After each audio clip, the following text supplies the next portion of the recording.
খুব সুন্দর একটা কাহিনী আছে। একবার এক ব্যক্তি নিজের অসফলতার জন্য ত্রস্ত হয়ে সময় দেবতার তপস্যা করতে বসলেন।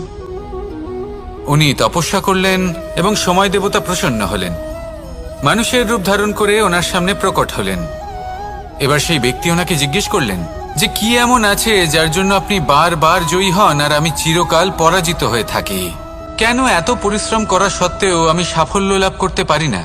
তখন সময় দেবতা উত্তর দিলেন যে দিন হোক বা রাত, ঝড় হোক বা ভূমিকম্প, রোদ হোক বা বৃষ্টি হোক, সময়ের সূত্রপাত হোক বা প্রলয়, আমি থামি না, আমি চলতেই থাকি। আর সেই জন্য যিনি থেমে যান তিনি পরাজিত হন আর আমি জয়ী হই।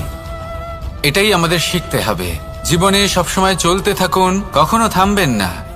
হ্যাঁ, কিছুক্ষণের জন্য বিরতি নিতে পারেন, বিশ্রাম করার জন্য, নিজেকে আরো সশক্ত করে তোলার জন্য, কিন্তু থেমে যাবেন না। নিরন্তর কর্ম করতে থাকুন, পরিশ্রম করতে থাকুন, তবেই এই সংসার আপনাকে মনে রাখবে। আসুন আমার সাথে ভালোবেসে বলুন রাধা রাধা।